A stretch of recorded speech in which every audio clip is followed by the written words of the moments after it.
Hi Sharks, I'm Violet Nolan and I'm here to present my new app, FlavorFeed.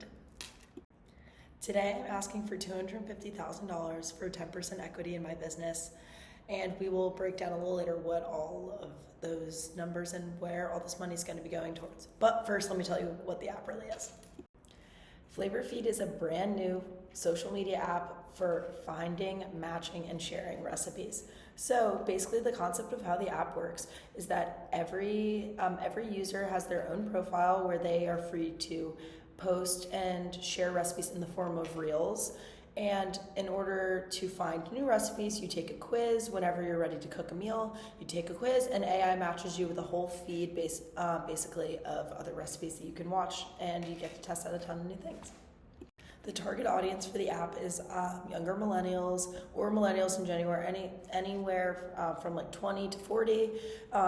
We're looking for, that generation of tech-savvy individuals interested in social media, not afraid, like older generations of putting themselves out there and sharing and posting and editing videos, combined with people who are still not teenagers, but people who are old enough, live by themselves, and cook for themselves, so they're interested in trying new recipes. And I also think this company comes at a very timely point in, in society where foodie culture is a really, really big deal. People loved to cook and people love to eat healthy and go out to eat, and you know what, this app is going to encourage people to try new things and become the best chefs that they can be at home.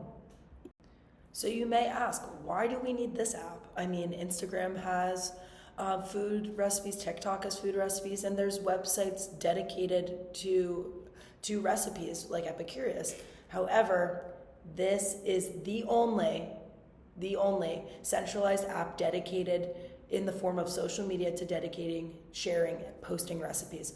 Also, there is no other app or website on the market right now that uses AI-generated quizzes to give you recipe recommendations. So the combined aspect of getting that form of social media with the posting and the sharing and editing videos and having your own profile, combined with the fact that you're using AI to come up with recommendations and generating a feed only for recipes, not for endless mind-scrolling reels, is something that the market really could benefit from.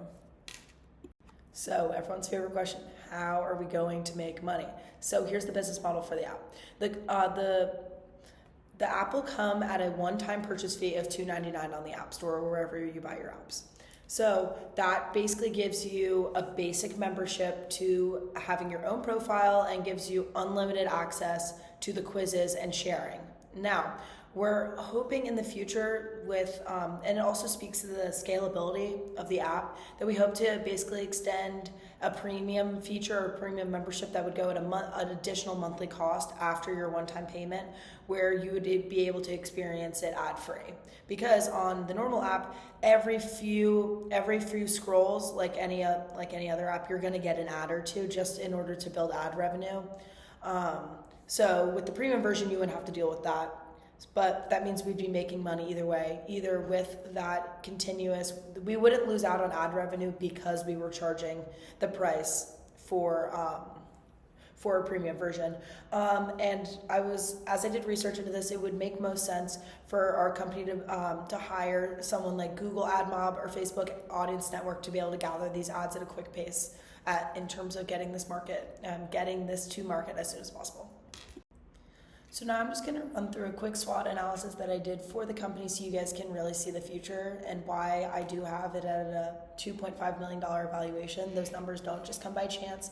And here's what we found. So our strengths overall is the engaging content format of the app. Not only does it allow people to get content, but also be content creators in the way that they're posting their reels. So it puts people on both sides of the coin there and kind of eliminates that barrier between like influencers and normal people, because there's not going to be like counts or anything like that. So you're not going to be able to measure yourself while you're on the app. The unique personalized discovery style using AI and getting those tailored feeds is really something really interesting that we haven't really seen in the space of food. Creator empowerment, like I said, creating those kind of trying to make everyone feel like they're a creator on the app, and our strong monetization strategy with the one-time purchase fee and also increased ad revenue. Like any other business, though, it's important to recognize the weaknesses that we might face as early on in development. That stems from a lack of brand recognition. It's going to be really hard to pull people from their habits and kind of bring people onto this app and create a strong user base. But I think with really strong advertising, we can really make that happen. That's just probably going to be our main weakness. It's hard also balancing that ad experience where you're trying to make money and you're trying to have a strong monetization strategy, but not to the point where you're ruining the user experience by adding too much ads and just too much stuff that people don't want to deal with in general. Now for the opportunity this app really has. There is really nothing like this in the market of social media apps right now in terms of something that is dedicated for food.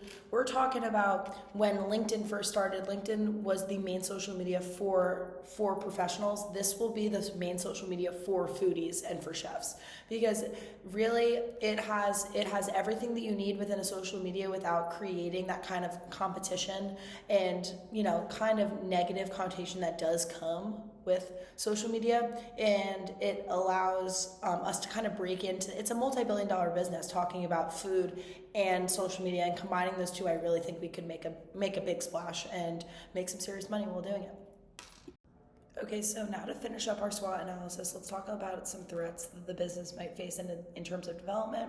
So I think our biggest hurdle to jump in, our biggest threat, is pre-existing social media apps like Instagram and Facebook and TikTok, where people do kind of already jump to post their recipes on there.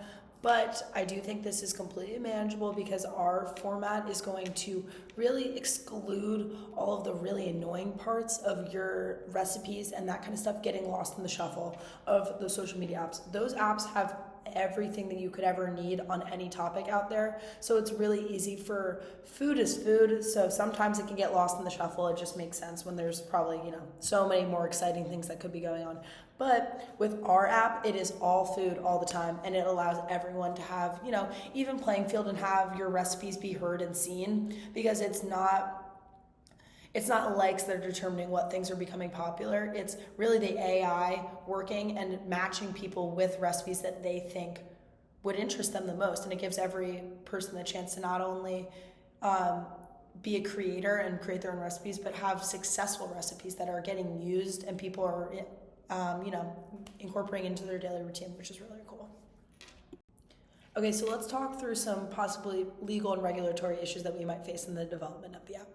So when we're talking about advertising in the scrolling process, we need to make sure we're abiding by the truth in advertising laws by the FTC to disclose when content is being sponsored and it's paid advertising. People can't think that just because the advertisement is related to food that somebody posted it. It needs to be shown that it is being used for monetary gain. It's just only right to consumers. Also, intellectual property laws also do play a part when people are posting their reels on social media. But according to intellectual property laws, when you sign up to join on the app, it is clear that you are using our platform, and we can repost things as an app, or we can obviously cycle through the recipes, and we have the right to take anything down if it's deemed inappropriate and does not abide by the mission of the app. Also, we can use your recipe and put it on the feed for other people to see. That's part of the terms and conditions when you sign up for the app, which is the next part. Is there, when you sign up for the app and you create your account, you're gonna need to read through the terms and conditions and submit to them, like this picture shows from an older website. When you create, that's some legal issues that every app faces, so that's gonna be important to do as well. So before we wrap up, I just wanted to really look at this pie chart in detail and explain to you sharks what your money is really going to and how we have a plan laid out for how this money is going to be used. So 40% of it is going to go into development, the nuts and bolts of developing an app. I need to hire coders. I can't do this alone. I understand that. I know I need to build a team, which also goes into operations and hiring. And the nuts and bolts, the coding of an app, I can't do alone. So that's going to be what a lot of the money goes to make sure this app has that user interface that we're looking for. Next, we know through our SWOT analysis, our biggest hurdle is going to be getting user acquisition, getting people off the apps that they've already been using and get them to, prefer and move towards just a recipe only app for their food reels. And then rest, we have just infrastructure and legal, which obviously come at a cost as well, making sure have our patents all in order and we can't get ripped off. But yeah, that's kind of a cost breakdown of what exactly the $250,000 will be going to. Okay, Sharks, thank you so much for listening to my pitch today. I hope you guys see and understand the value of this new app that kind of blends content creation with personalized AI results so everyone is living healthier and more tasty lives. Thank you so much for your time, and don't forget to crave, click, and cook. Thanks, guys.